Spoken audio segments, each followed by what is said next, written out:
Carly, let me know when you think we have a quorum, because right now I don't think we do.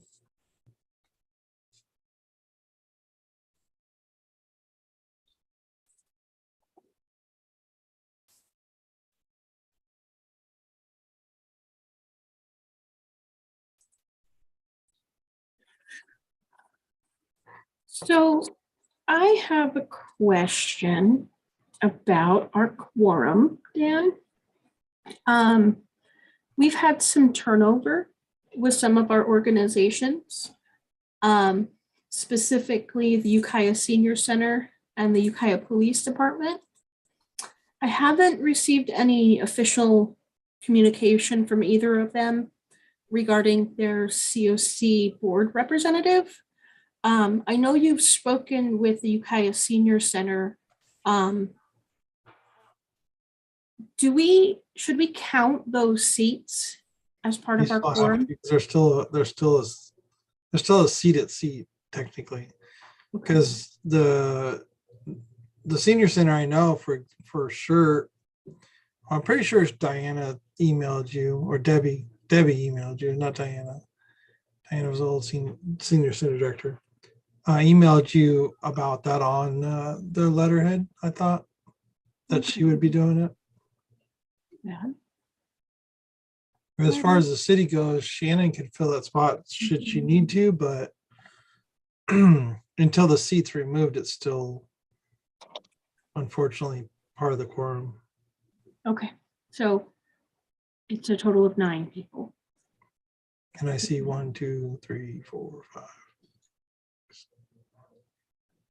We're getting there.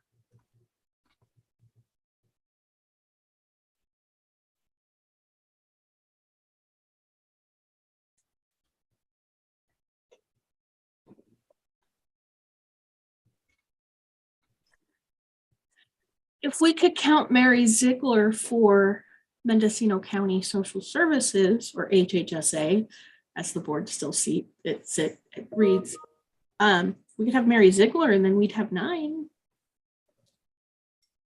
But I don't know. Who typically seats in that one? Yeah, I I'm not a big rule follower, but I would say if we don't typically make those exceptions for other organizations.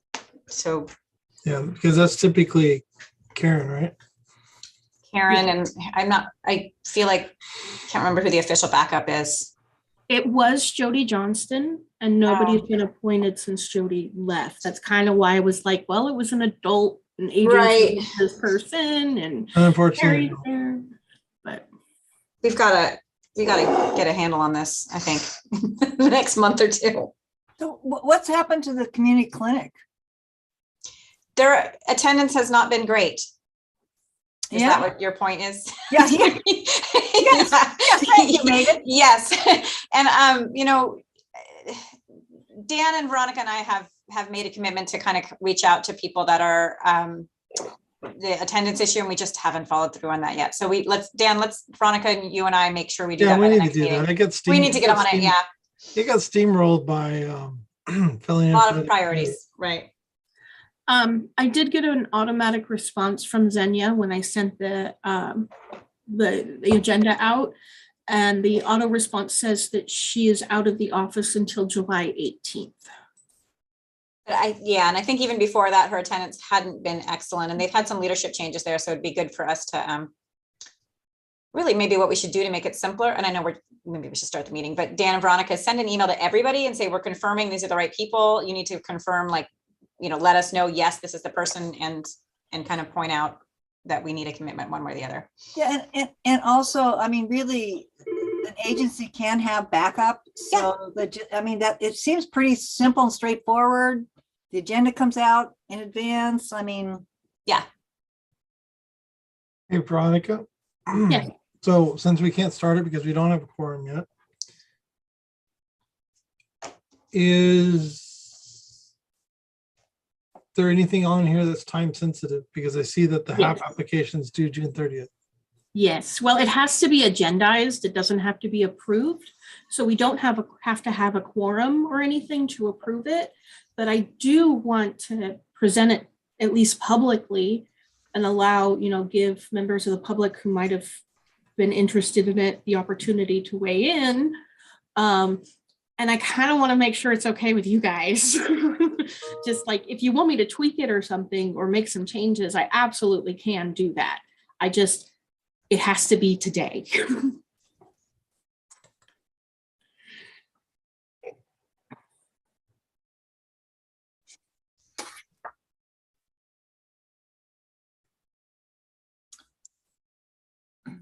Does Jackie have somebody who backs her up? Drew usually attends in her place. I didn't hear anything from either of them. I'll send a text. Summer meetings are difficult. A lot of people are out at different times in June and July meetings. Well, one of the things that happens for me is like my schedule fills up. I have this, I usually try to mark and block off this time. And if we have to switch it because there isn't a quorum, then it really messes me up because I've already moved people and identified. I agree.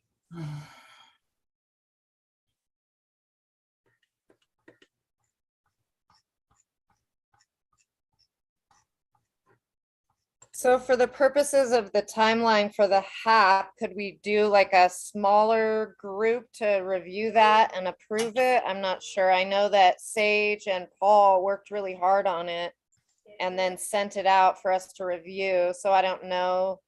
I mean, it's due the 30th, Veronica.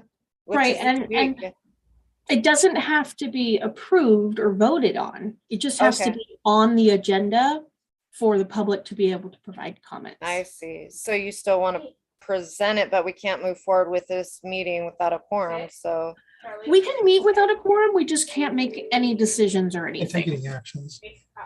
I'm sorry? I said we just can't take any actions. I was just trying to hold off until we got a quorum. That way we don't have to start over again, because if we get a quorum in the middle, we have to then go back to the beginning and start over, theoretically. Well, could we start with the HAP discussion and Yeah, then move into the rest of it? yeah, we can do that, Okay. because we can't approve minutes No. and we can't call to order technically because we can't conduct business.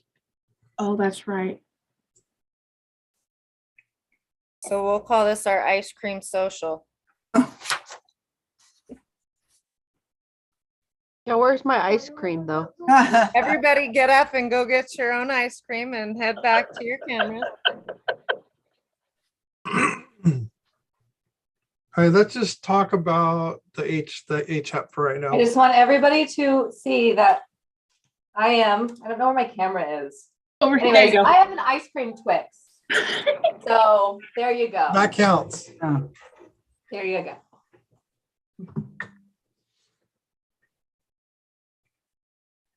Do you want to go down to HAP, Veronica? Yeah. So I have a couple things first to share, and then I'd like to share my screen so that we can go through it together. Round 3 application is due this Thursday, June 30th. And I have all of the data gathered out of either our HMIS or out of our Stella. There was a lot of different resources that we had to pull from to gather all the information. The state ICH, California Interagency Council on Homelessness, provided us the baseline data from their homeless data integration system, which is basically a reorganization of our COs, of our HMIS. We give them quarterly uploads of data that's in the system, completely de-identified, and then they use that information to track progress, to see how grants are performing, and for this specific purpose, to provide information on where we are with certain measures. They use the HUD system performance measurement report, or SPM. This is an annual report that's submitted around the same time as our HIC and PIT that is measures 7 specific objectives that HUD has for COCs. And so Cal ICH used those 7 objectives to show us what our historical performance is, and provided a tool to help us that can kind of project, if we're on this current path, where are we going to end up by the June 30th, 2024, the end of the fiscal year 2024. And so a small group was put together to review this information, specifically those 7 measures and identifying goals for them. Before I dive into that, I wanted to share that our spending for rounds HAP 1 and 2, we're wanting to be able to kick off fairly soon-ish. We do have some funding requests that weren't able to be filled with the ESG CV funding, specifically for homeless, permanent housing retention support. And so those are some activities that we may start funding. And we also need to do another RFQ to identify more non-ESG related activities, but that's down the road. And one final piece I wanted to update. Currently, there's 2 HAP applicants and recipients in Mendocino County, as we all know, which are the COC and the County of Mendocino. And so those 2 entities collaborate as required by HAP regulations. I recently learned on Friday from Mariah McGill from Northern Circle Indian Housing Authority that the Caddo tribe of the Laytonville Rancheria is submitting an application for the tribal HAP allocations that are available. It's a little different than the mainstream HAP funding, but so if awarded, that'll be a 3rd jurisdiction that will need to collaborate for this funding. Any questions on that before I dive into the actual outcome objectives?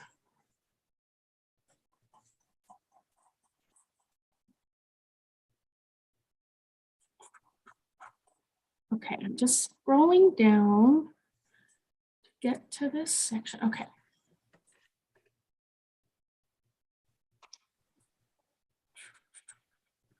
Okay.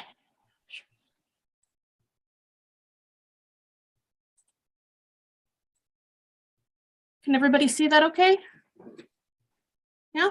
All right. So this is the agenda packet that everybody received and is available, accessible publicly.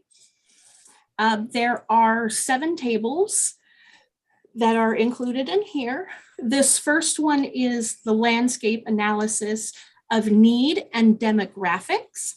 This is directly from our point in time count for our 2022 PIT count.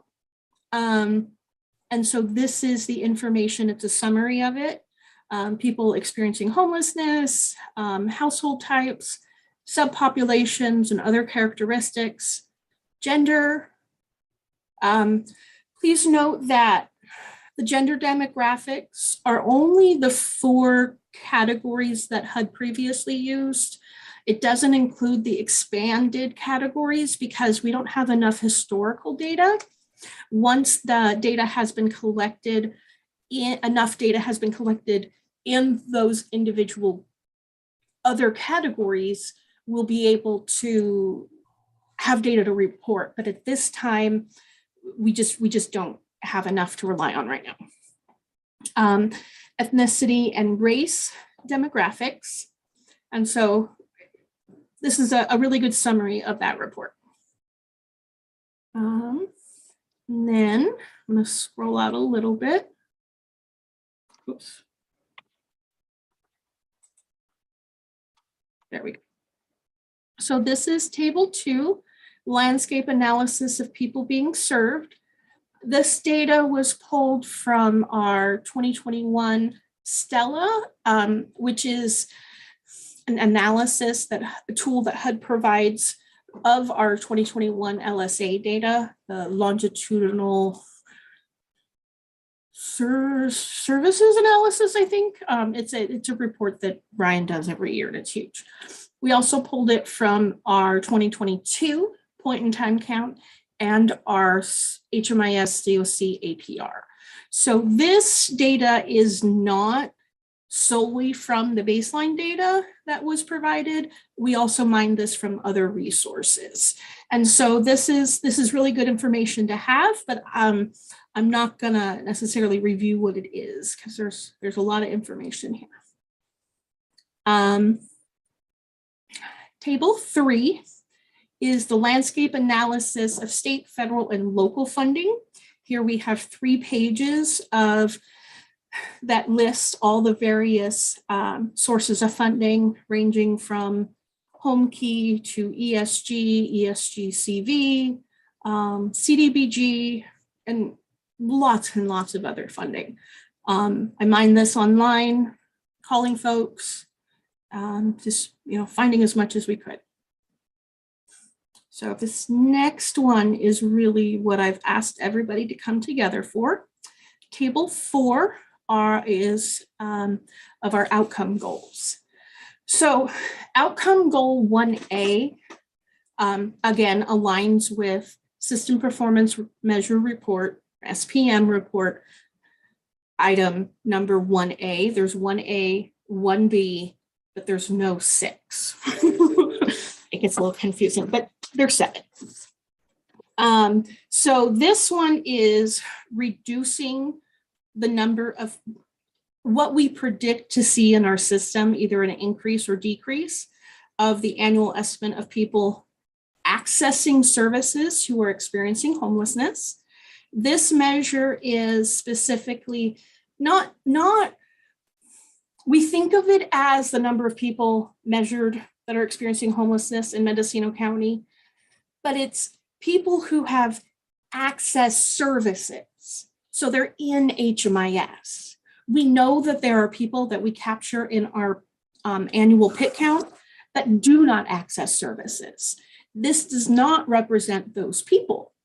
And so our group actually, and through lots of discussion, we decided that we're actually probably going to see an increase in the number of people recorded in HMIS who have always been experiencing homelessness, but we've never actually engaged with them. And we predict this to happen through the expansion of our homeless street outreach projects. We're doing a lot with ESGCV. We've got a lot going on with our street outreach teams that are current. And so we predicted a 61% increase, which is 6.35%.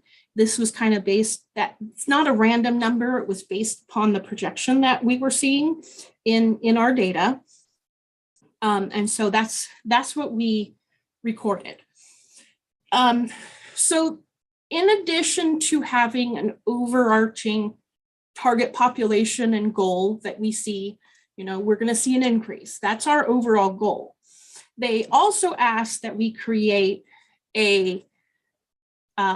another specific goal pertaining to underserved populations and populations disproportionately impacted by homelessness.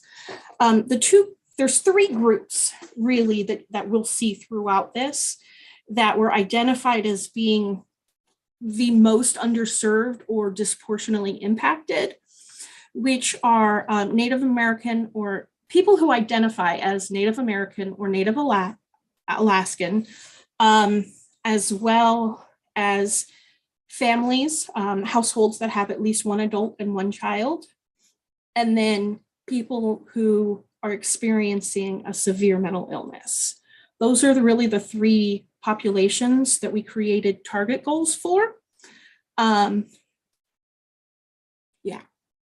So our I really want to get your feedback specifically on our overarching goal up here. But if anybody has any questions or comments on the second sub goal, please feel free to share. Veronica, can I just ask for clarification? So Yes. the state's not looking for an increase in number of people, but that is going to be acceptable to them? Yes. Okay. As long as we explain why and we provide, that there's justification for it. And our data shows we're gradually increasing, but we don't think that that's necessarily just because our homeless population is growing. Right. It's because we're expanding our services. We're providing more shelter beds. We're doing more. And so we're capturing more. Okay, that makes sense. Thanks.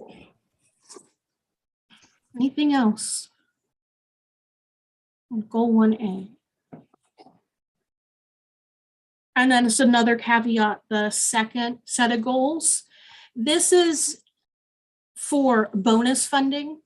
We don't have to meet this secondary goal for our current funding and for what's been allocated. It's just they suspect that there's going to be some communities who aren't able to meet these overarching goals. And some of those funds may be reallocated to other communities who've not only met their overarching goal, but as well as the subpopulation goal. So Veronica, a quick question. How did you calculate the increase in the number of people? So the baseline data provided by Cal ICH was for the years 2019, 20, and 21. Using those three sets of data for each of these pieces, there was a projection that they also provided for an additional 3 years. So this is what we've done in the last 3 years. And if we keep doing what we're doing, this is what the math shows would be projected. And so our team, which was primarily Paul and Sage, looked at that and using their expertise as direct service providers, picked a number and what they felt was best based upon the historical information and the plans that we have moving forward and their own experience. Thanks. Yeah. Is Paul still here?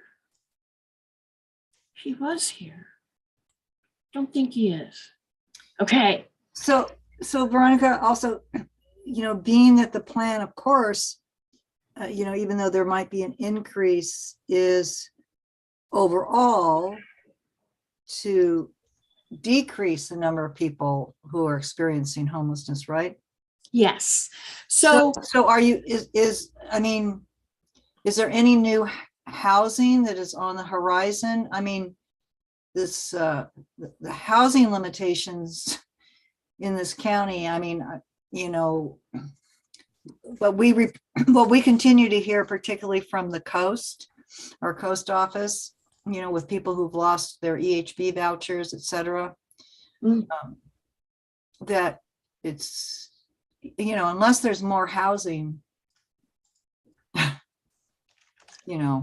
we're struggling with our tenant-based rental assistance types because we're running into a limited inventory available in our county, as every county is experiencing in California and every state is experiencing in the United States. So we're not unique to that, unfortunately. Yeah. And I know that our developers are doing the best that they can. I know Oak Creek is getting off the ground. I know that No Place Like Home is going to continue providing funding. And so it's about our collaboration with those other entities and really creating projects like Oak Creek or the the Plateau that provide not only rental assistance, but rental units. Yeah. That capital development is what we need. Yeah. And this I doesn't think, provide any Judy, of that. yeah, as Veronica gets to some of the other ones that are more specifically about decreasing the number of people experiencing homelessness, not just accessing services, we'll see that we have those goals. But I think what's going to be a little bit fortunate for us is that the baseline that the state pulled for us was from 2020, might be from 2020. before a lot of, from, when was it, Veronica? Um, 20? 18, 19, and 20, or Oh, 19, 20, 21. So Let me- they're let me before a look. lot of these projects came online. So Yes. we're in good shape in that sense, that we're gonna be No. able to, yeah. Well, that's good. I'm glad to hear that. Also, I was Yeah. surprised because I was just doing some other research from a grant that we're trying to write, that, according to the Healthy Mendocino people, Mendocino County has actually lost population in 2020. Would be true. And our housing production, although we certainly need more of it, but Mendocino County has produced a lot of housing in the last 5 years. Yes, they So, have. I agree with yeah. you. I agree with you. So I'm looking forward to some actually probably better data than we're expecting in the next couple of years. I think we'll see it. Good, good. Really quickly, I want to show you. Just going to share my screen. So this is the tool that they provided the projection of. So it was 18, 19, and 20. My apologies, I misrepresented that. But you see that in 2020, this is our number. So where do we think we're going to be in 2021? Well, this is the projection that they provided. And you see that there's a steep increase. But we want to stop that increase and bring that down. So you can see the red line over here is indicating that's the slope that we want to get to. Instead of huge increases, we want it to go here and then taper off so that we're not having these large increases. So that's our goal. And so that's a 6% increase as opposed to like 100% increase. Mhm. Okay, I'm going to move on to goal 2. I want to be very transparent about this. When Paul and Sage put together the data, the population that they identified as being the largest group demographic in our entire system were males or boys. And we all felt really weird about that. But that's what the data was showing. And so Cal ICH has been hosting numerous office hour sessions on assisting us identifying these subpopulations that are overrepresented or underserved or disproportionately impacted.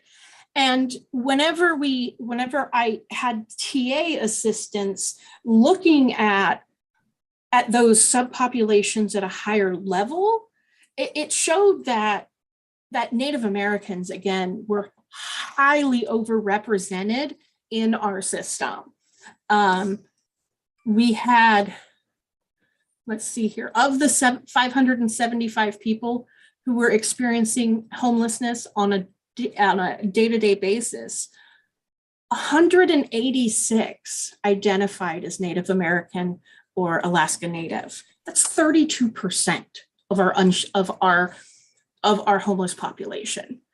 And so I changed the goal to align to target American Indian or American, I don't like that, Native American or Native Alaskan. So that's where our sub goal is, but I left the overarching goal as is.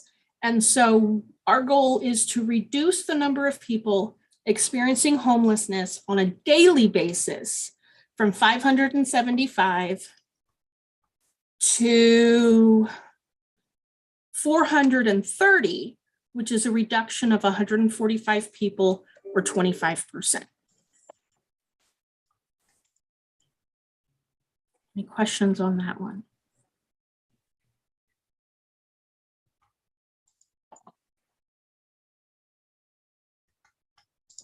Okay, I'm going to move forward. Do you want to see the baseline data for that one, or are you good? Looks good to me. Okay.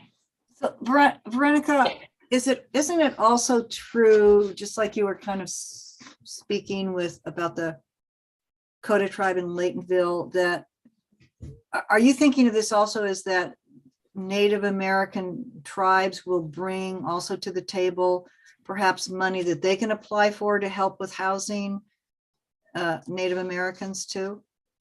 That'll absolutely be part of our collaboration to find out what they're doing at the Caddo tribe and to coordinate with their chairpersons.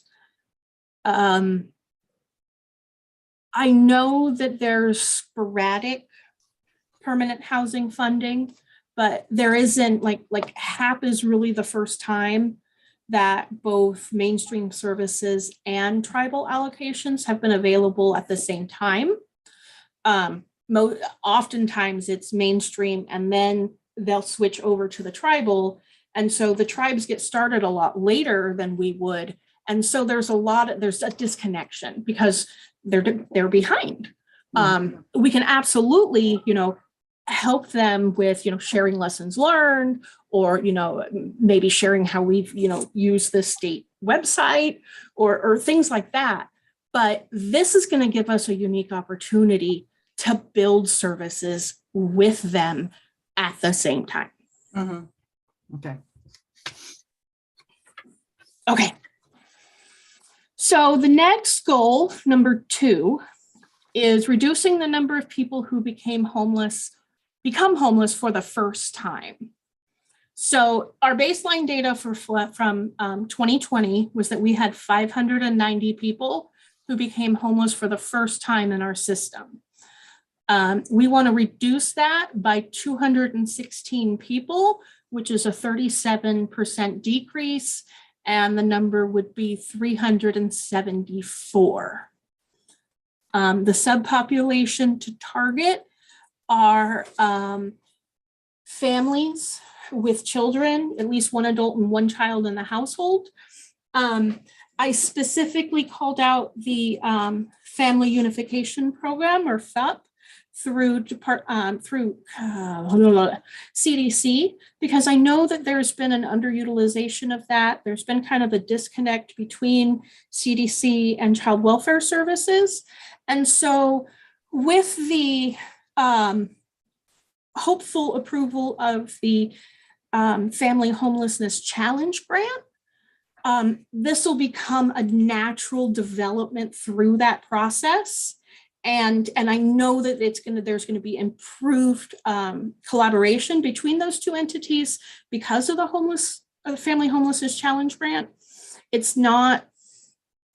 I'm not trying to point fingers or say that we're not doing a good job. We're absolutely doing the best that we can. But I think that there is some room for improvement, at least with the referral process on the county side of it. Do you have something to add, Lisa? Yeah, yes, I do. So we have monthly meetings now, and our communication is really good. The only thing we have never had is the FUP youth. We're up to 10 of those vouchers utilized out of 22, so we still have a ways to go. But I think the communication is really happening, and we're definitely doing the best that we can. I think with that population, it's harder for them to find housing and things like that as well. So that really is part of that challenge. But as far as the communication gap between us and that agency, we've really done a wonderful job in the last year. So excellent. And I want to point out that the baseline data went through 2020. And so our goal really is starting in 2021. So we're already making progress on this goal. Excellent. I'm glad to hear that. Any other comments or questions on outcome goal number 2? Okay. Outcome goal number 3 is increasing the number of people exiting homelessness into permanent housing. 2020, our number was 186. We want to increase that by 80%, and it'll be an increase of 148 people for a total of 334 people. So we want to raise the number from 186 to 334 by June 30th, 2024. And again, the subpopulation that we are wanting to target services for are Native Americans or Native Alaskan. The number of people who exited homelessness into permanent housing. Out of the 186, only 20 of them were Native American or Native Alaskan, which is only 10.75% of our successful housing rates, while they represent 32% of our service population. And so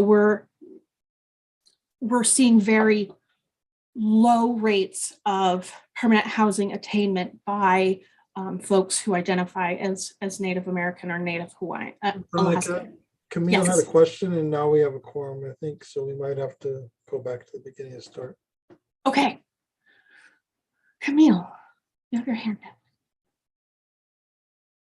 Oh, you're muted. I can't hear you. Oh, there we go. Can you hear me? Yes. Okay. My apology. I actually have been here for a while, Dan. I saw most of outcome goals. So my question is, what happens? I mean, I like the goals. I think they're data driven and pretty comprehensive. My concern is when I look at 148 additional people housed in a year, right? A year and a half, right? Is it Well, calendar year 24? June 30th, 2024. You're right. Sorry, guys. June 30th, 2024. So Yes. that's a year. I want to echo Judy's concern around housing in general. Like do we have 148 apartments, single residence housing capacity? I'm worried about what happens if we fail this measure. And then thirdly, when you say subpopulation, and I may have missed this in the beginning because I wasn't here for the first 20 or 30 minutes. When you say subpopulation, so you can serve a general population that doesn't meet the subpopulation in the 148, but you want to at least, as a baseline, you're saying you're going to hold yourself to 60 of the subpopulation being served. What happens if you got 148 housed, which again is my first question, but only 55 of them met the subpopulation? So it's not going to be here's your funding and we're going to determine if you met your goals in the year at the very end. And if you did, then great. And if you didn't, then you have to pay the money back. It's not a situation like that. They're going to be checking in with us on a regular basis, seeing how we're making progress to our goals, and giving us the opportunity to potentially adjusting these goals based upon what we're seeing and what we're experiencing in our local community.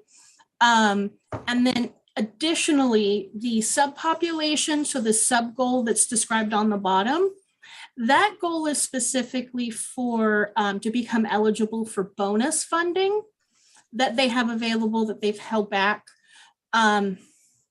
specifically for that reinvestment. I'm just worried this is a little, I love it, right? And I love the way, but I'm just worried it's a little bit lofty in that we don't have the actual housing. And I agree that we've had an increase in lots of housing over the last few years. So no questions there. I'm just an 80% increase. That's all. And we're not going to lose money, but do we want to look like we only got a D? But we've got an increase in housing, but all the places have like waiting lists of 300 plus or so, so. Yeah. Well, I guess, Veronica, when I first read this, I thought it was like the number of people exited to homeless during this time span, but this is actually an annual amount, because that if it was not annual, but it was like the difference we're supposed to see between 2020 and 2024, I actually think 148 is doable. Yes. But if we were supposed to have 148, if we're supposed to exit 334 people per year, that's going to seem harder. So, do you know what I'm saying? I do. And they've been really dodgy about what happens if we don't meet our goals. Yeah, that's why I'm worried. And is it true? But is it true what Megan's saying first? is this an annual expectation? Yes, For one it year? is. Oh, Yeah, God. Yes. I just think it's, Yeah, that's too Oh. much. it is, we're gonna fail. Yeah. So, So it looks like on the top, it looks like it's not. It looks like it's from 21 to 24. Yeah. But if it's an 80% increase, 148 apartments, There's no way we this can meet year, that I demand. just don't know how we would do that. Well, hun. no, it's actually saying that by June 30th, 2024, we would be housing 334 homeless people per year, yes. which does sound high. So Veronica, what was your subcommittee's thinking in such an ambitious goal? I mean, I love the ambition, but was there some Me too, thinking? me too. We have the addition now of the plateau. We have Oar Creek. We have Live Oak. We have a lot of units that aren't included in this number that have opened since June 30th, 2020. Right, that were not available when we had 186. So you're Right. like back in 2020, somehow we miraculously, that seems high to me actually, exited 186 people to permanent housing in 2020. And your thought is there's so much more opportunities now? Yes. Maybe And I 186 seems artificially high to me. Did we really, that seems like a lot. I mean, good job us, but I don't know. That's what it is. Of all of our projects in HMIS, whether it's a shelter, transitional housing, permanent, or any kind of interim housing program at all. This is, Anything but a shelter. it is a shelter. No, if they exit from shelter to permanent housing, I exited from any of those amazing. projects to permanent housing. Exited from homelessness. So Exited it from could be homelessness, their okay. coordinated entry enrollment shows that they were homeless on the streets and now they're in housing. Or That'll rapid count. rehousing or all of our, Everything under the sun that's in our HMIS. I would just say, I get the rationale that like we have more housing units available, but they are permanent housing units, so they don't have like continual turnover. I mean, we would hope they're gonna have some turnover. But unless there was some really compelling reason that your subgroup felt like we really could pull this off, it does sound a little high to me. Well, what I I guess- was thinking is, why don't we, let's count. So Willow Terrace doesn't count because it was built pre-2020. The shelter doesn't count because it's not supported, it's not permanent housing. Like maybe we should count the actual beds we have. I have that. Hold on. It's a lot, and this is not beds, this is people, right? So some of these places are, Multiple it's beds. not 148 households, it's 148 people, so. Yeah, Mhm.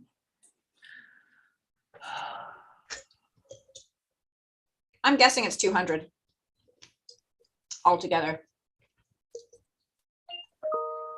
I'm gonna kill Janine. Janine just sent me a So- text saying we have a very high triennial audit recoupment. And I almost had a heart attack right in the middle of this conversation. And then she follows up with $109. You guys can all tell her you almost killed Camille. That's not even funny. Not a good Not a joke. funny joke.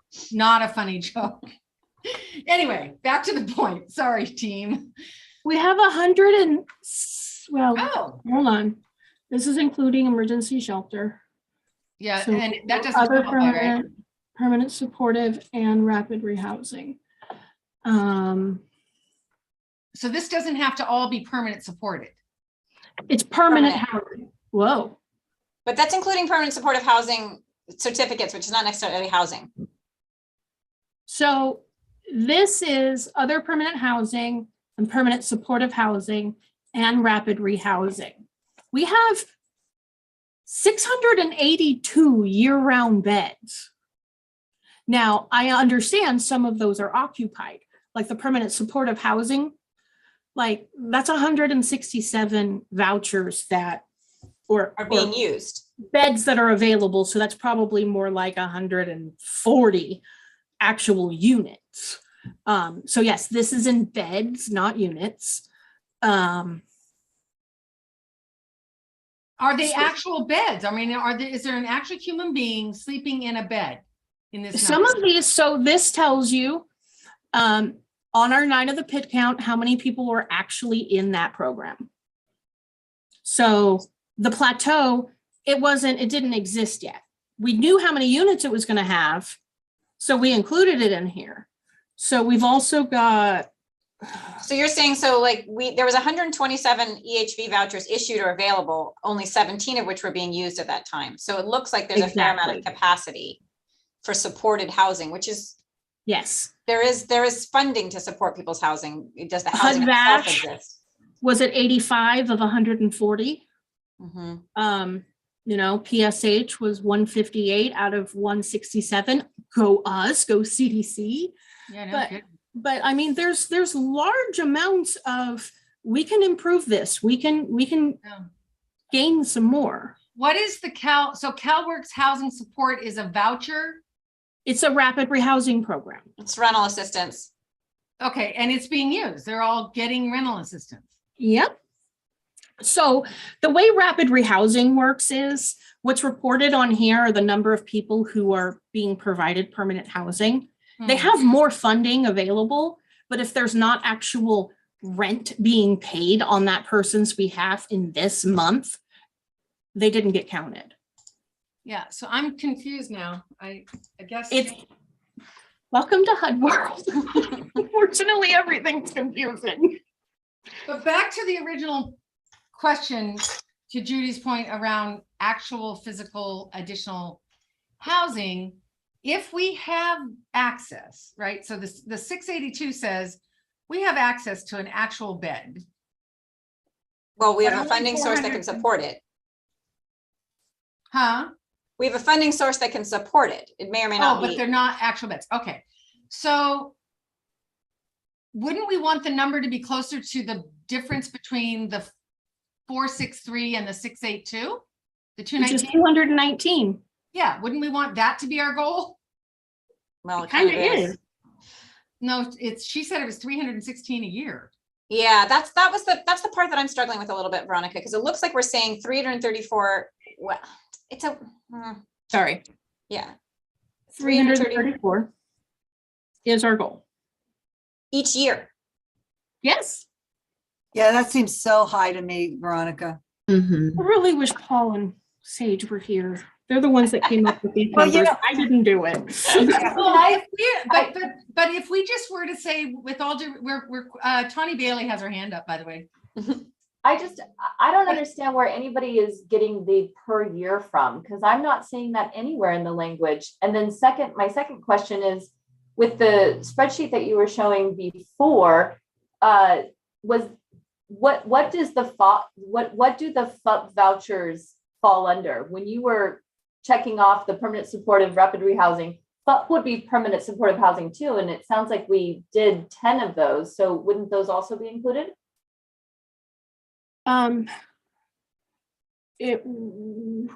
FUP vouchers are considered our housing or under our HCV count, even though they are permanent housing. Yeah, they're not on here. Yeah, So so They're not all limited, housing Tawny, they're not included. limited to people that are experiencing homeless. Well, are they, Lisa? Yeah, it's family unification, so it's Yeah. Right, I see. Yeah. Yeah.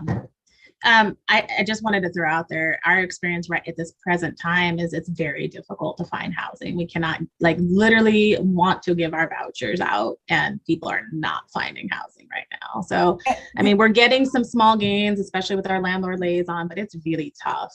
Mm-hmm. Yeah, I just think there has to be more realism about this. I mean, we work with clients who are smart, working jobs, have credit, and they cannot find housing, and they are doing it every single day.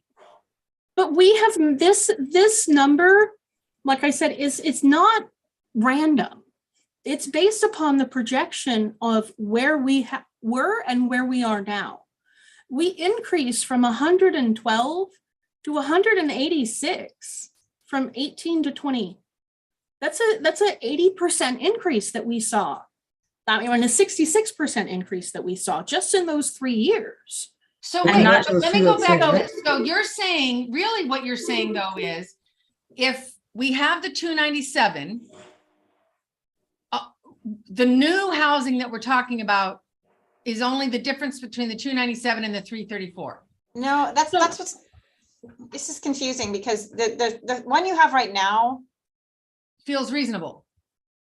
Well, That's what this is. But the number 334 is the year that we would say this many people exited homelessness to housing, permanent housing of some form, that in the year 2024, that number will be 334. So Right, that's so all we're literally doing- half of our pit count. I mean, I just don't, I mean, I see this graph is showing this, but I'm wondering if the reason we had such a steep up curve was more about data quality improving during those years, 18, 19, and 20. But again, I'm still asking, we're not saying that what's the difference between 297 and 334? It's 30, it's like 37 clients. We're Right? not saying we're going to do this next year. We're saying we're going to do this by the end of 4 years, that we're going to work on continuing to increase the people who Yeah, I don't. exit homelessness Yeah, yeah. at the current rate that we're at. You wouldn't But feel it better is- just using the number of the difference between, on the chart that you did below, the difference between the 462 and the 6, even that feels high because it's like 216 beds in 4 years. But at least we know, you know, it, yeah. If we can use our EHV vouchers and we can fill these empty, these brand new units, we can do this. Veronica, what is the concern about lowering it? Yeah, Do you feel like there's a negative side to making, rather than 80%, say 50%? Yeah, because we're going to have a goal that we know we can achieve, so we're not going to work hard on it. oh, no, that's not true. That's exactly the case. If I don't have to get much of an increase here as I do somewhere else, my effort's going to be over there. And so we need to make all of these really like Veronica, when somebody's looking for permanent housing, they're looking for permanent housing in a desperate, desperate way. It's not like, oh, don't worry. It's not a matter of a number for them. They are looking desperately for permanent housing. Here as I do somewhere else, my effort's going to be over there. And so we need to make all of these. Somebody's got YouTube going. Really like Veronica, That's what I was when saying. somebody's looking for permanent housing, they're looking. Okay, I think we're good. I don't mean to butt in on the conversation, but now if we have a quorum, we have to go back and start the meeting, Veronica, and we can come back to this. Sorry, sir. I think we have a quorum, do we not? Or did we lose somebody? I think Well- I've counted everybody that's here and I don't Jack- see it. It looks like we have 8 present and 9 absent. I think we have, yeah. Because Jackie's here and Camille's here. we lost Will. Will's No, Will's here. here. Who did we lose? Well, we gained Camille and Jackie since, We had Tawny already, We already had so Tawny. Camille's, that RCS was already counted in the quorum with Tawny. we did lose somebody, I think. Yeah. All right, then keep going. Well, so I don't want us to get too bogged here, and I'm just, my thought, Veronica, is maybe it's not necessarily that we wouldn't focus on permanent housing, because obviously that's where everyone is headed. But it should reflect our investments. So if we have ambitious goals in permanent housing, we should be investing HAP funding in permanent housing as opposed to some of these other things. So Here's it the does, reality. pardon? But here's the reality. You invest money in permanent housing right now, today. You're not going to open that housing until 2025. I do think that there's a timeline issue there. That is why I just feel like, and I think there's some other people on the call that want to talk about this. I appreciate the idea. I don't think it's a fair statement to say, with all due respect, that we won't focus on it if we don't have those numbers. This feels a little bit like we're going to feel hopeless because Yeah. can anyone else? Because there's no way we can. I agree. we I have just people feel, with I feel like vouchers. it's an unattainable goal. I mean, without the housing to back it up, I mean, yes, we all want that high of a goal and we want to work on that, but realistically, can we meet that goal? I mean, if we met somewhere in the middle, say 60% even, or 65, I mean, 80 feels pretty high. especially with, I have so many families right now living in cars with vouchers and they simply can't get Thank anyone to you. rent to them. They have vouchers, but they have to move out of the area to get a place. Yes. We send our people to Lake County. Go look in Lake County. Sonoma County, I have a mom with 4 kids living in a car and she's going back and forth to Sonoma County and she works here trying to look for housing there because she's had her voucher and she can't find housing. So our funding is not tied to these goals in any shape or form. As long as what our funding is tied to is meeting funding goals as we go along. As long as we spend the money, we're fine. If we don't meet these goals, it's fine. Nothing's going to happen. Except we're going to look like we're dismally unsuccessful on our goals. We're going to look like we put up a really important goal with, there's a term I'm not using right, but if we set a goal higher than what we know we can do, then we're going to try to work towards that and maintain that. But if you, look at the graph that I don't have it up. Hold on. So I changed the number from 334 to 300, like Blythe had suggested. And that's a 61% increase. But look at our red line. It's below the dotted line. The dotted line is the probability based upon our past performance. Yeah, but our past performance is not. We've added the home key project. We added OC2. We added all these other things that are not going to transpire again because we added them with COVID money. Right. Right, We've we're got not- a tremendous amount of one-time money. Veronica, literally right now to add 186 units. If we were to do or how many units were we looking at adding? 2 something? So this isn't COC provided units. This is units of any kind of permanent housing. My point is we had 219 empty beds at last count. Let's fill those 219 beds and use what's coming forward, and we're going to have our number. All right, well, we can sit here and talk about it all day. If it doesn't affect our funding, then we put a number on there and submit the application. Oh, wait, we can't put a number in, Veronica, that the board is really uncomfortable with. So we're gonna have to revisit this, but maybe we should go through the rest of them and then come back. Because I think that we're not seeing this clearly right now. I think we've got some conflicts here between what our data is showing us and what we think is realistic. And we're not kind of finding the middle ground yet on this one. But I think if we look at the rest of them, 5, 6, 7, maybe there'll be some clarity that'll help us come back to number 4. Yes. Can we put a pin in this one for right now Okay. and do number 5, Veronica? Because the other 3 were like, oh, no brainer. And then we got stuck on this one. So I'm hoping the rest of them will seem more like clear to us. Dan, do you want to go back to the beginning? Like you were talking, or you want me? Well, we don't have a quorum, do we? No. Then that was the only reason I was going back to the beginning is if we had a quorum, but I forgot that Tani was in the same spot that Camille was, and we didn't actually end up adding anybody. We lost Paul is what happened. Yeah. I was hopeful we had a quorum. We do not. So let's just pin this one, go on to the next goal, and then we'll come back to this goal. Okay. So this goal number 4 is reducing the length of time persons remain homeless. And our baseline data says that they experience homelessness on an average of 98 days. We want to reduce that by 8 days and reduce it to 90 by June 30th, 2024. And that's a decrease of 8 people. And the subpopulation to target is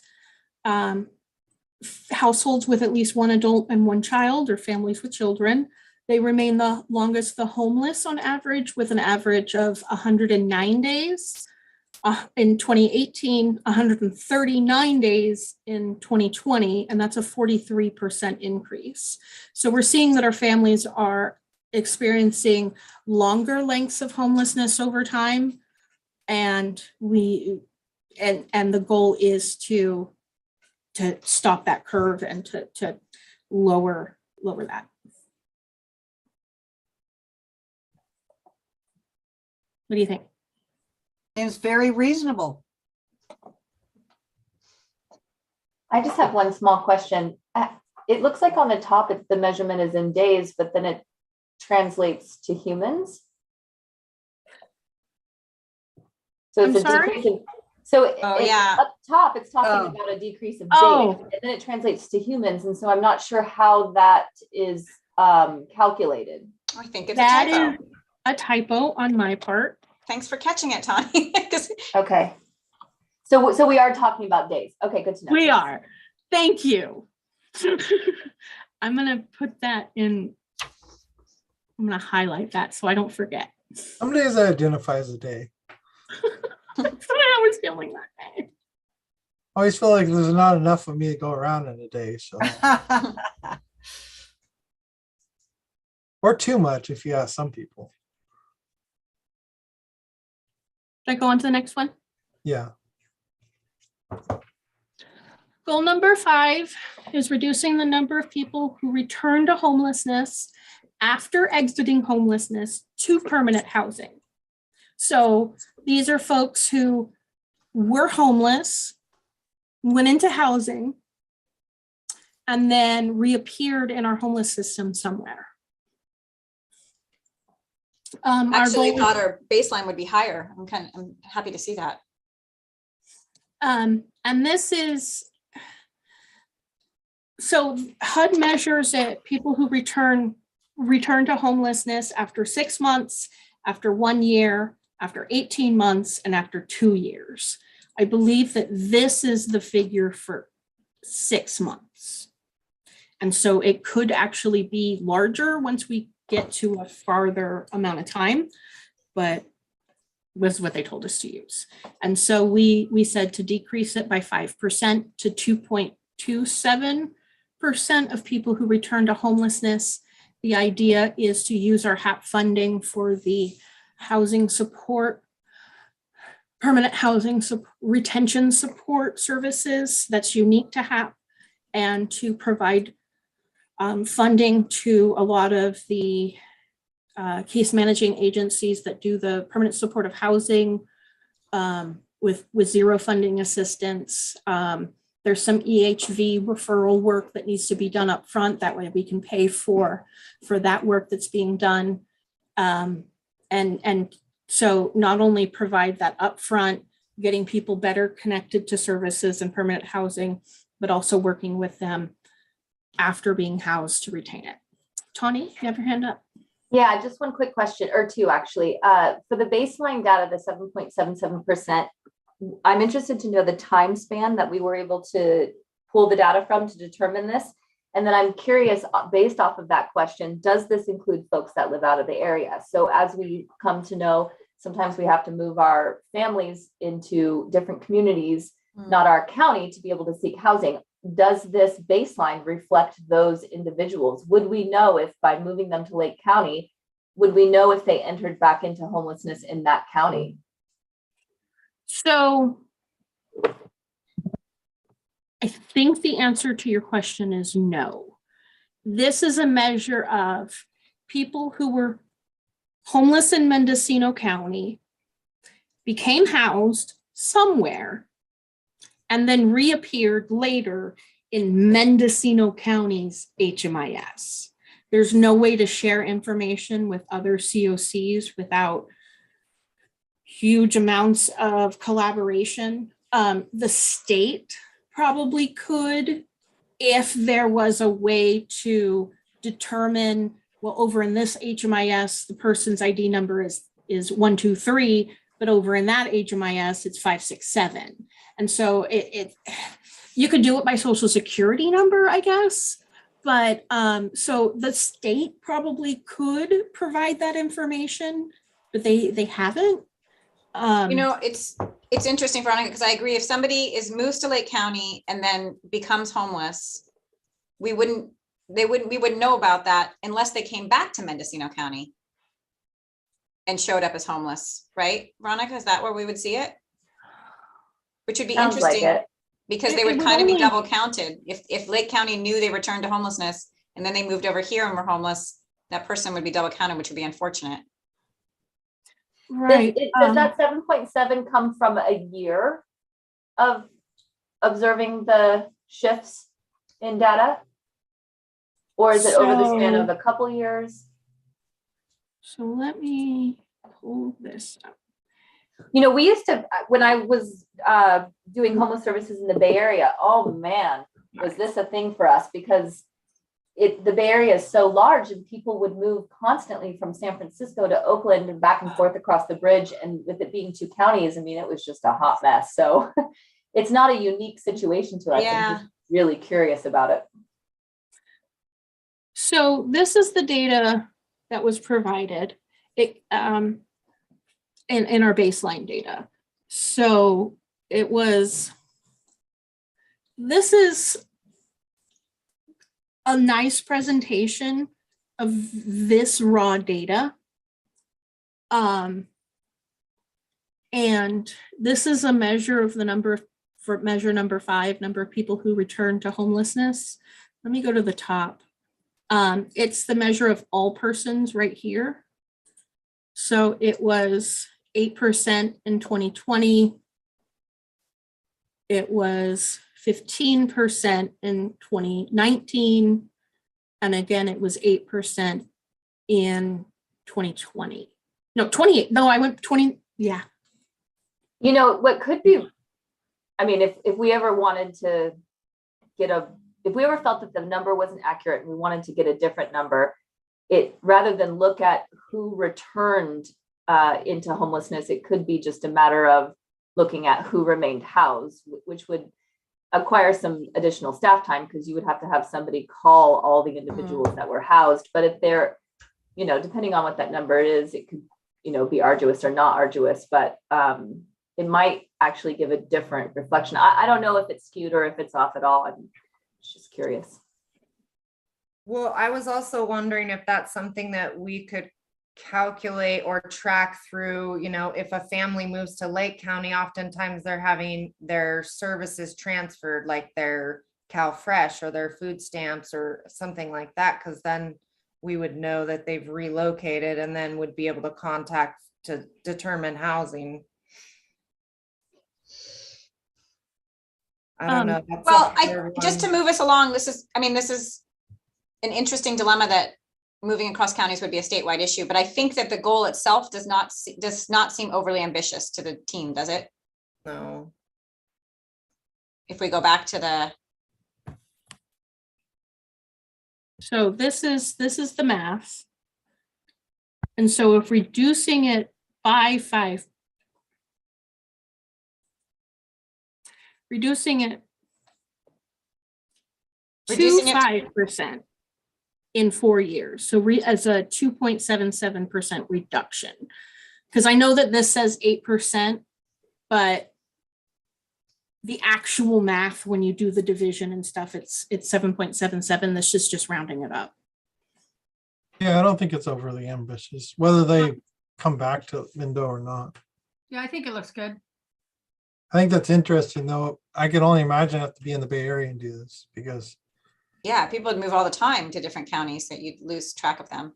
the transit's way better down here, and up here that's not the Yeah. case. Yeah, it's a calculation based on the individual HMIS. If the state was to develop a statewide HMIS, we could definitely do that. But California has been very clear that they have zero interest in doing that, even though every other state in the union does it. Okay, so that's number 5. And then the subpopulation identified are adults who are experiencing a significant mental illness.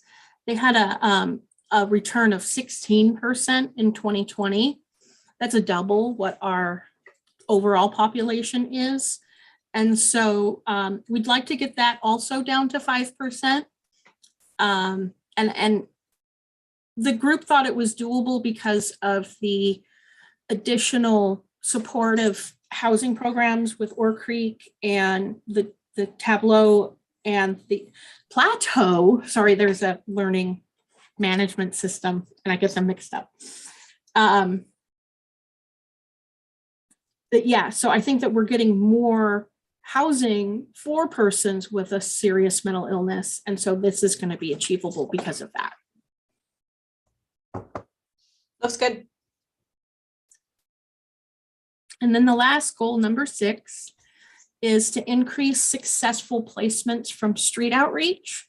And so this is specifically for street outreach projects. And so the exit, so when a person is literally homeless and on the streets or unsheltered and living on the streets, street outreach is allowed to work with them to try to possibly build a service plan that may or may not include shelter, transitional housing, or permanent housing. And so this is a measure of all street outreach projects attaining placement in any form of a residential program. Basically anything that gets them off the streets and puts a roof over their head at night. And so whether it's a shelter or permanent housing unit, it would be counted in this. 2021 was the first time we had street outreach projects in HMIS. And so our baseline data is 0. And so we looked at our data from 2021, which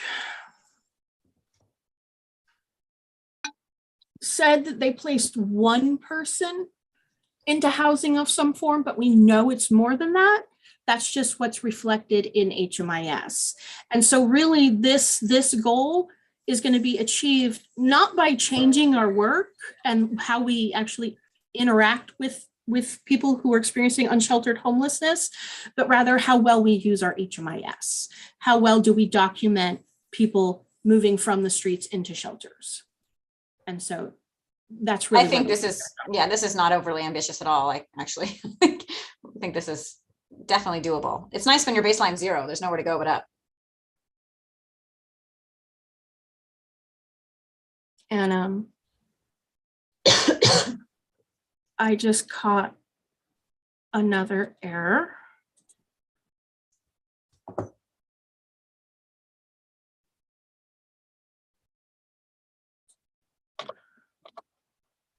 All household types.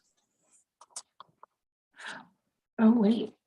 Oh, yes, all household types. No, I did it right. Never mind. So this seems not problematic to me at all. Is there concern from the board on this one? There it is. And the subpopulation being targeted again is people with adults who are experiencing a severe mental illness. Oh, wait, no, we changed. Okay. So that was the group that was identified originally by Sage and Paul in that group. But when I looked at the data using the new perspective from our technical assistants, I realized that unaccompanied youth ages 18 to 24, there were some major changes in their data from 2018 to 2020. The number of unaccompanied youth who were experiencing unsheltered homelessness was 13 in 2018 and 65 in 2020. That could be because of better methodology and better counting through our point in time count. But I also believe it's a reflection of, I know that there's been some reduction in the housing, like the housing projects that serve unaccompanied youth. And so I think that we're seeing a larger increase in that. And then we also saw an increase in the number of unaccompanied youth experiencing unsheltered homelessness. And we saw a decrease in the number of unaccompanied youth accessing housing services. It decreased from 56 in 2018 to 39 in 2020, which is an 87% decrease. And so this is a population that we're seeing huge changes in. And so I changed the goal to target them through our street outreach activities, as opposed to adults with a severe mental illness. That is a large population in our unsheltered homeless, but there wasn't as huge of fluctuations in their data over those 3 years. Camille? Yeah, this is just not accurate is the problem, because there were, in the window that you're talking about, Mendocino County Youth Project got 2 EOS grants for this population. They have 12 additional beds. But they possibly, Camille, we're not recording this in HMIS. So Okay, well, I understand, but the HIMS is the problem. And RCS increased their Gibson House, and this is just what I know off the top of my head without doing any of our research into this is 18 to 24, right? Yeah. I'm not saying it's enough. And so that's my first point, that I'm just really concerned about. I think though, Camille, the key point here is that the way HUD categorizes stuff, we didn't have street outreach projects listed as a street outreach project in HMIS. Like there were none there. So even though that work was happening, it would have shown up as like a permanent housing project. It wouldn't have shown up as a street outreach project.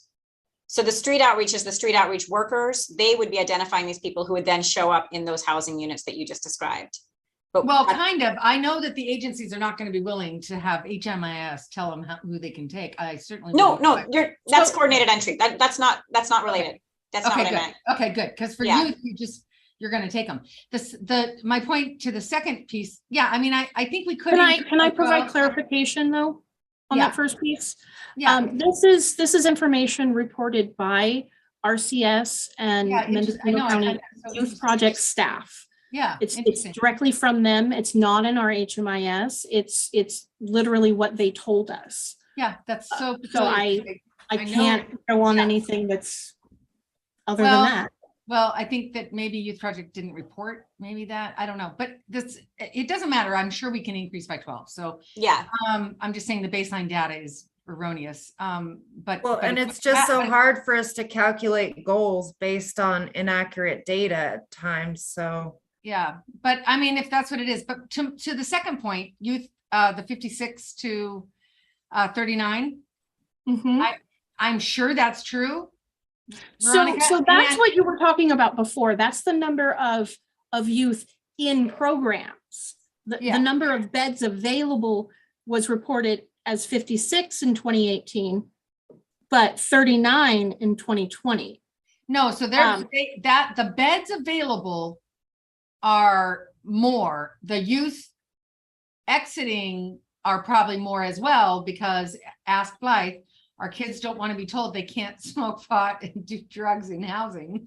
Right. And so the first number was not, housing, so it had nothing to do with anybody being, okay.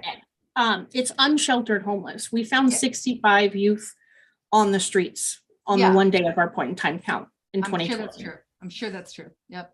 And if you ask them, could you go back to stepping stones? They would say yes, but I don't want to. Could you go back to Youth Project who has an empty, because Youth Project's programs are paid for as a program, so they don't have to have the bed full. So they could go back. It's just sometimes the program rules are too disturbing, but that's age appropriate development. But back to the 56 beds, I would just check the number is all. Well, 2020 was a COVID year, so it's possible there was some decreased capacity, or just things were chaotic in 2020. I don't know. Okay, so but the goal here feels appropriate to the board. If to me, if it's actually could be even more ambitious, but at least it's not the goal overly. seems good, and yes. I think it's just achievable by reporting the stuff correctly. Better reporting. Me too, Dan. Okay. So I mean, just because we didn't really settle on it, we do have this kind of challenge here with only one of these. And I just want to go back to that. I want to just give an example of why I think that basically, and I know 18 data is not in this, right? But just 18 through 22 data for housing construction from RCH, then I can only speak from RCHDC's perspective. We've built Willow Terrace, Oak Creek Commons 1, Oak Creek Commons 2, Pine Hill, and Olive Grove, which are not down here in Mendocino County. The last two are out of this county. We've built 5 projects. And the last time we built 5 projects in a 4-year period is never. Right? We literally, well, I won't say never, because back in 1978 through 1981, when HUD came out with project-based housing subsidy for seniors, we did build a slew of projects back then. But we've never been able to line up funding for sources to build housing in consecutive years in the history of this company. what I think you're describing, Dan, is like we've got a spike now that will then go down. So Yeah. in some ways, like I feel like honestly, in 2021, I could almost see 300 people being housed because we Yes. know what came online in 2021. But I don't think that's going to just keep going up exponentially. I think I think it's it's going to going go down to, I think you're actually going to see it go up and then you're down gonna see again. it decline simply because the need's going to go up. but Right. So I'm my just thought talking is, I don't think from a commercial developer standpoint, it's a stable enough market right now for commercial developers to go build housing. The way I say it, Dan, is that it's not a sustainable trend, also because of Right. interest rates. So I understand it's a trend line, but I don't know that we can feel assured that it would continue to go. we think it's going to be like a spike and then kind of a little bit up.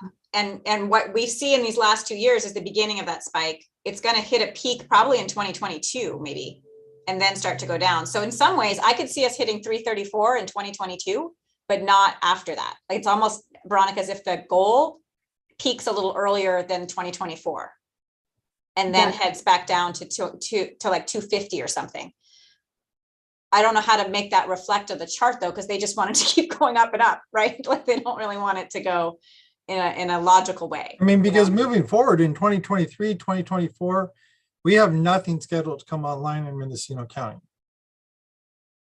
It's almost like we need to determine an adjustment for the COVID years so that it's understood that it's not a normal, it wasn't a normal housing period.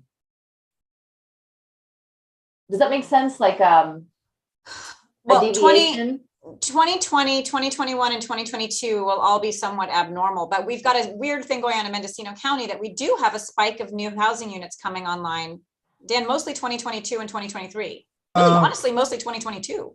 Yeah, 20 through 23, right? We had our banner years. We had Brush Meadows come on your banner year.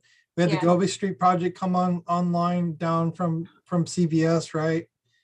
We've had got all Home the Key, ors, we've got Plateau, the yeah. Plateau. We've had the conversion of Live from the Best Western, right? Mhm. We've had, there's other Home Key projects that are coming online in this next phase.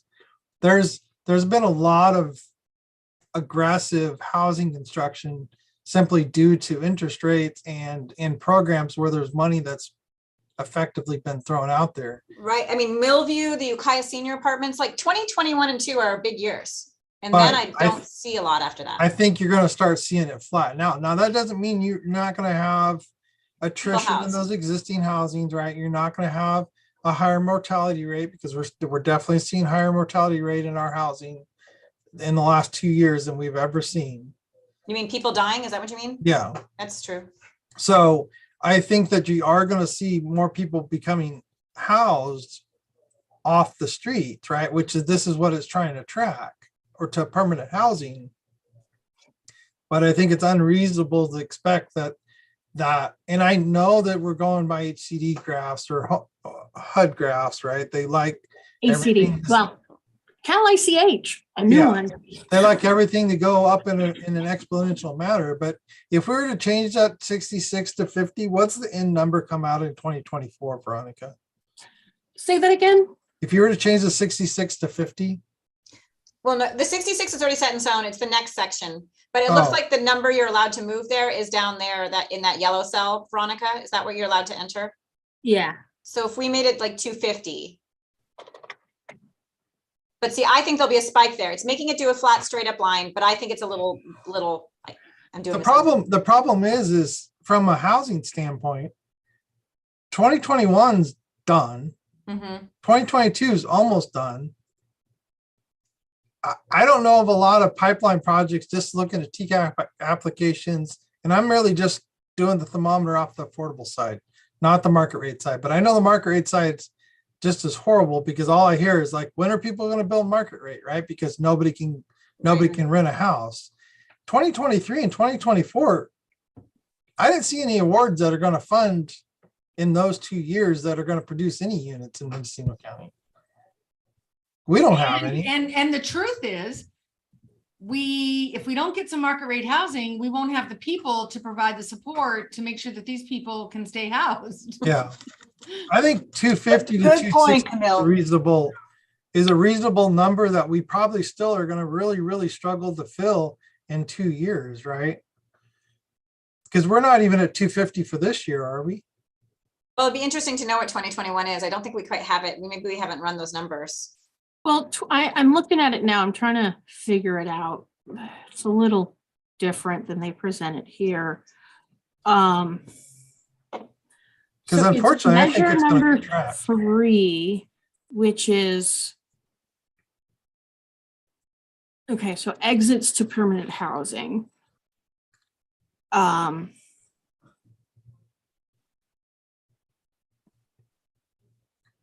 That's not what measure 3 is. Returns to homelessness is measured, oh my gosh, okay. So, hold on.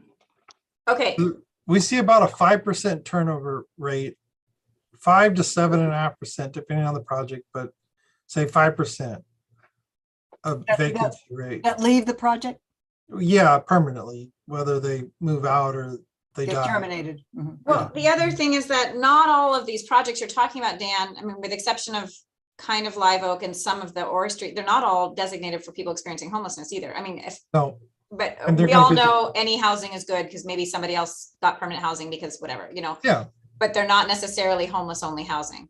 nope. And CDC can attest to the simple fact that a landlord, unless you have a relationship with a landlord, they're not going to take a voucher person over somebody that's market rate.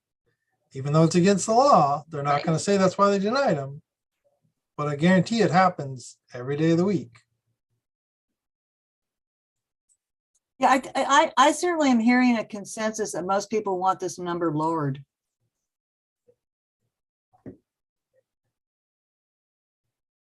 Okay, well, this application has to be comfortable to the county and the COC. It's a joined application. So Veronica, why don't you and Dan and I have a follow-up conversation afterwards? It feels like 250. I don't know if we can reflect in our narrative that we think there'll be like a spike and then it might go down a little bit. I think show we that we're- should note that in the narrative, right? I think the graphs won't let her do that, but I think I know the that- graphs won't, but I'm saying Yeah. from a narrative standpoint, I think you're going to see a COVID spike of housing that was able to provide this services in 2021, 2022, and it's going to start to decline in 2023. And, you may go above the 250 range in 2022. But by the time you get to 2024, you're probably going to be around the 250 range. Mhm. Because you're not going to see that fast acceleration from 18, 19, 20. I mean, in 18, we put just Willow Terrace alone, 30 some people. Right. Right, and Live Oak will be like 70. That's a lot, in 1 year to show up. Well, that would be in 2020. It'll be some of them in 2020 and some of them in 2021. Yeah, and you're going to get an influx in 2023 because we're going to have the second rehab done. So you're going to see some, but after that, we're too far behind the development cycle right now to see a large influx that's going to be specifically targeted to homelessness. Because if I had to throw a number out there, I would, and you guys can correct me, but I would say probably 2% of conventional housing units would go to somebody that was experiencing homelessness. We see that in the amount of money, amount of EHV vouchers we can't place. All right, so Dan, how would you like to bring this to a close? Well, I think I'm comfortable with 250. I still think it's going to be a weird bell curve. Which Yeah, I know I we know. can't represent on this, but 334 just seems disappointing if we can't even come close to it from a. I would love to be able to do that many every single year or that year, and then 297 and 223. But Veronica, are we trying to see if you could do like 300 in 2022 or something, make it? Well, no, I was trying to put in the actual number. So from our system performance report in 2021, of the person who exited emergency shelter, transitional housing, permanent, oh, wait. Never mind, this is the wrong measure. What they did here does not align with HUD's report. All right, so why don't we I have a small little idea. I had to step away for a hot second, but I'm wondering, would it be helpful at all for the 2020 and 21 data to take all housing that happened that was COVID funded out of it, even if we don't submit it as such, but just to give us an idea of what that projection would change to? I don't know if we tracked it that way though, Tony. I mean, Okay. easily tracked it that way. Yeah. I'm just throwing numbers out from what I know came online that were like, I would consider somewhat, because I don't think the state would have thrown money out for the home key project had COVID not happened. right? Right. I don't think they would have thrown out billions of dollars to fund all these projects. They would have claimed they were still broke. Is there any way, Veronica, if you took the number in 2020, that back to that other one that you had. Yeah, so from 112 to 139 is 25 people. 25 extra a year. Extra a year. So 25 people is something we probably could do. Yeah, you mean the rate increase between 18 and 19 seems more realistic than the rate increase between 19 and 20. Yes. And we can add a little bit because we know there is some attention to homelessness at state level. And that takes us to about the 250, 260 range if we do 25 a year. Yeah.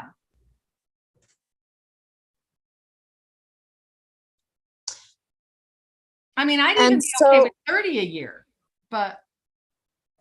So are we updating these goals yearly? Like, are we looking at that yearly and then submitting like where we're at each year, or just the every 3-year mark to 2024?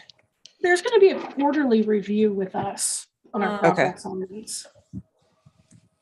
As far as I know, depends on what the state does. I could certainly do an annual report out to this group. I don't know if I could do it more than annually. Without the state prompting a review. Well, I was just wondering if, it's going to be looked at so we can at least see where are we at, how are we doing, is that reasonable, or do we need to change it? Absolutely. And now that we have goals that we're going to establish, the performance measurement part of the HMIS committee actually can have some work to do. And so we can actually ask that committee to explore this progress. Wait, 286 would account for like 30 a year, I think, if my math is right. An increase of 30 per year. I mean, so what if we did 100, an even 100 where it's 25 people per year, and we get to 286? So we're improving ourselves by 25 people per year. I think that's doable. Well, 25%. I think it's more than that, but. No, you did 100 people over the course of 4 years.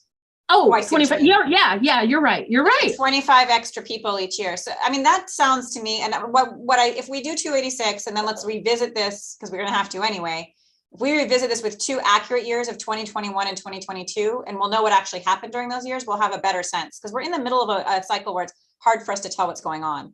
Yeah, well, and those numbers, it's going to be high. I mean, I think Redwood alone housed, in a quarter, yeah, again, like everyone said, 22, 21, 22 is gonna look funny. Are gonna So be banner years. They're just really are. Yeah. I think 25 is great. 30 would be potentially fine, but yeah, I like that idea. Let's stick with that. Veronica, are you comfortable with that? Yeah, it's whatever the group wants. Okay. I think it's reasonable because I think that the argument to whoever's looking at this would be that, there's a lot of money thrown at Mhm. housing, especially for homeless housing Yeah. in 20 and 21 and 2022, seeing the repercussions of it.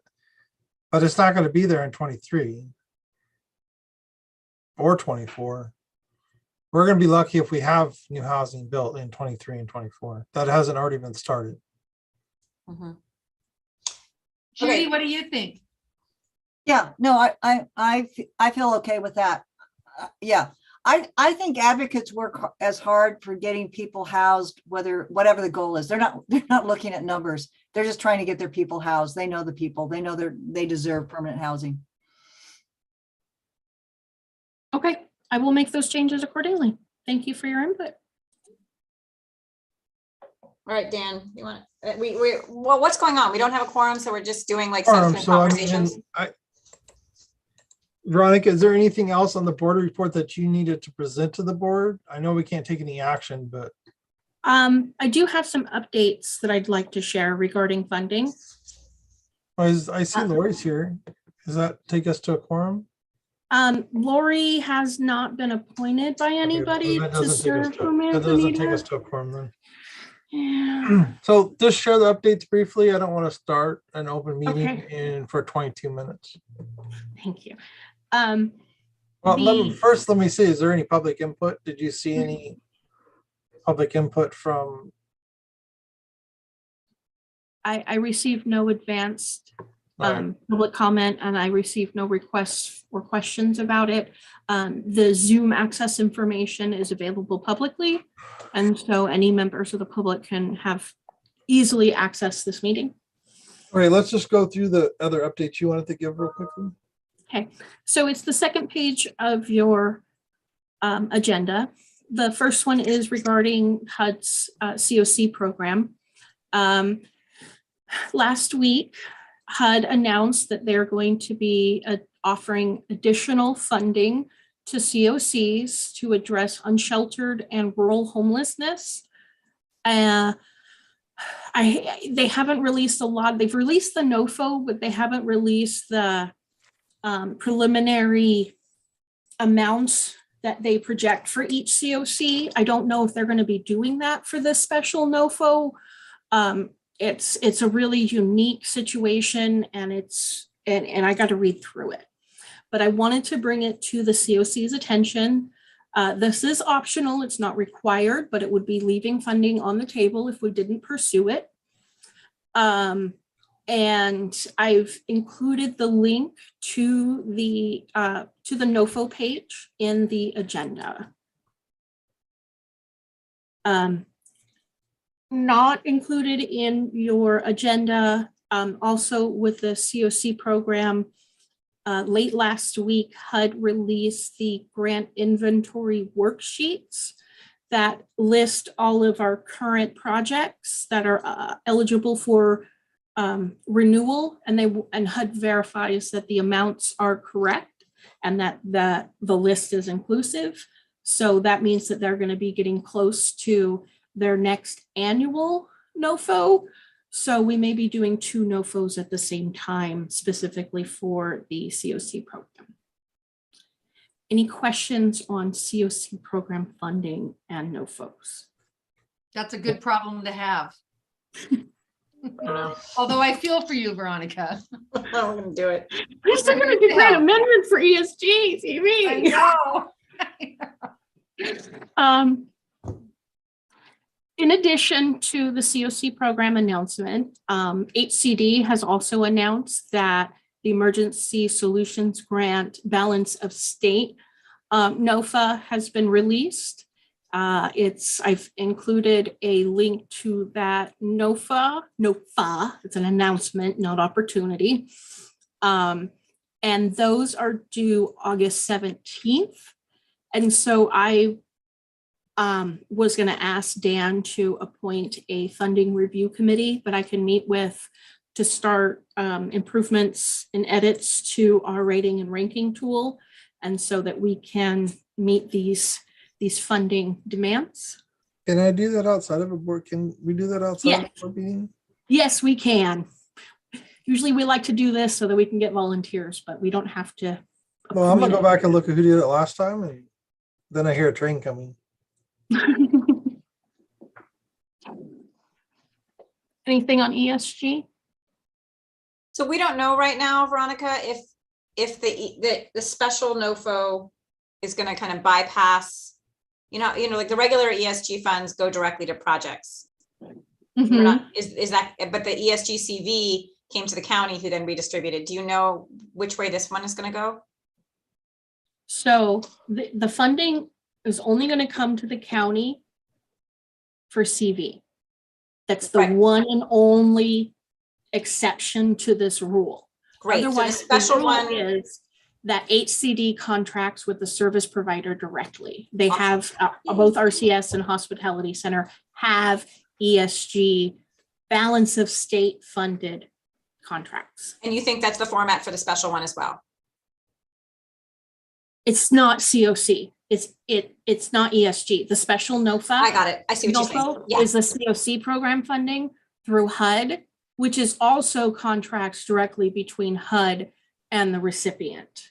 okay, The COC is involved in both the COC program and the ESG balance of state as the funding reviewer and recommender on behalf of the COC. okay, got it. Thank you.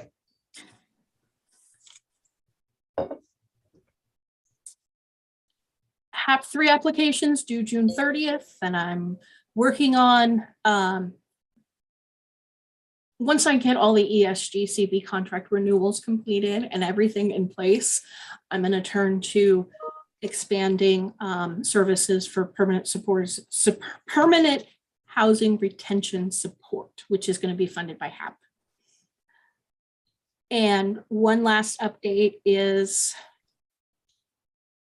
we're almost we're very close to releasing a request for funding proposals for a coordinated entry system list manager.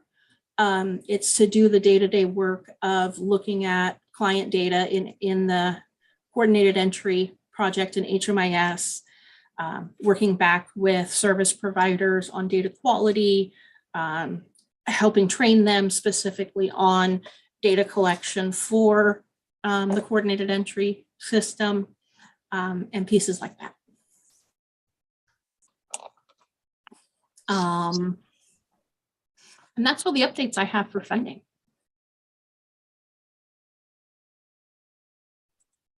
Well, I'm going to make up for coming late by leaving early. I have to jump to another call. That'll work. Apologies.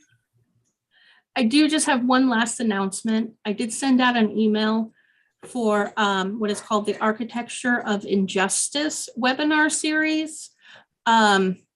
The first session is called Understanding Racism, a Structural and Historical Analysis. And that is being held this Thursday, the 30th at 11 a.m.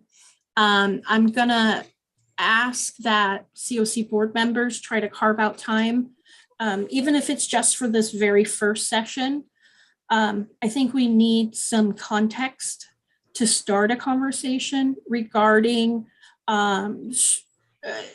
the structural components of our services, how our COC is structured, bringing in feedback and opportunities to collaborate with people who have lived experience of homelessness. And I think that this webinar can really give us like a foundation that we all can build on and have a common understanding of. Oftentimes these webinars are recorded. So if you register but cannot attend, you'll still receive a recording of it that you can watch on demand. So something to think about. It's a huge component of everything that we're doing moving forward with our services. HAP Round 3, you saw the objectives that I had Each one had a call out for a special subpopulation. Oftentimes, it'll be a specific racial group or that we see these disparities and being underserved and outcome disparities. And so that's me on my soapbox. Please look into it. I have another announcement that I wanted people to know. So PBS is doing a docuseries tonight and tomorrow night at 6 o'clock. It's called Hiding in Plain Sight. And it is about youth mental illness.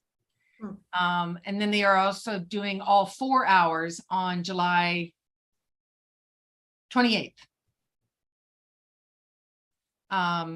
What do you mean you're doing all 4 hours? Who's doing? The PBS is doing the docuseries. So tonight for 2 hours and tomorrow night. But if you miss it, they are redoing the 4-hour docuseries on July 28th. So it sounds pretty well done. Ken Burns, you know, the great docu guy, he did it. So it's wonderful. Just that. I just wanted to, I think everyone already knows, but our HCV waitlist is opening tomorrow on June 28th at 8 a.m. And it will be open for 1 month until July 28th.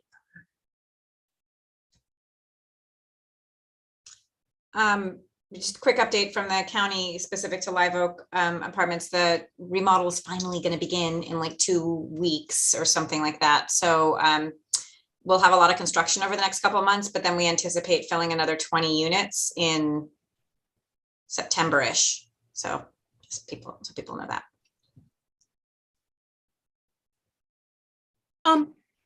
Lisa, I had a quick question. Was there an email sent out about the HCB waiting list opening? I didn't see anything come through, but it should have gone out. I'll double check. I obviously was on vacation, but it should have gone out. And we had it on our website and in the Ukiah Daily Journal and Al Punto. I think they've announced it in the other meetings last week, I hope. It was happening, Lisa. I just hadn't quite realized the date. Yeah, so if there was an email to share, that would be great. I knew it was on it. Maybe I just lost track of days. Just possible. If you could send it to me, Lisa, I'd appreciate it. And I can get absolutely. It out to case managers. Thank you. Thanks. And then I just wanted to say to Megan, would you be able to send out like a reminder or when you're accepting new applications for after the remodel? Yeah, we'll probably set.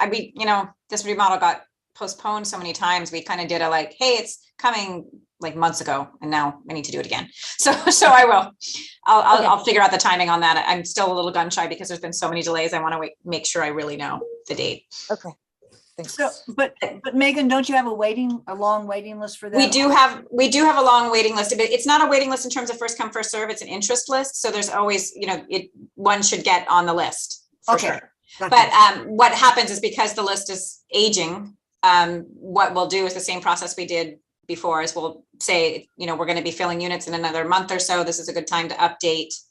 If you have, we'll probably send you back the referrals you sent us to see if they're still live. Okay, gotcha. So we'll go through a process.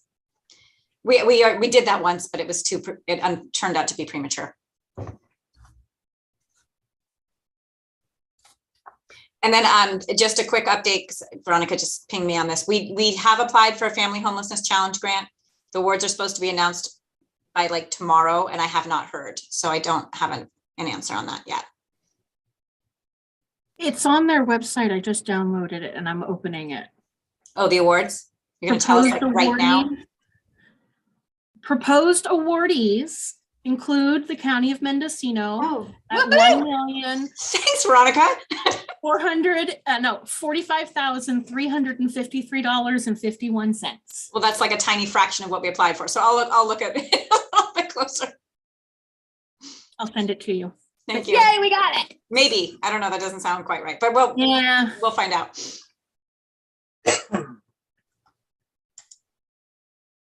Okay, well, when's the next meeting, Veronica? It is going to be just a second. It July will be 18th. Oh boy.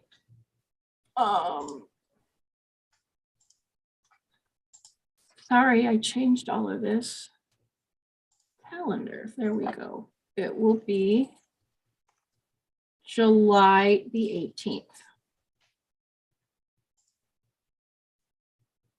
Okay, so July 18th, 1:30. We'll be back.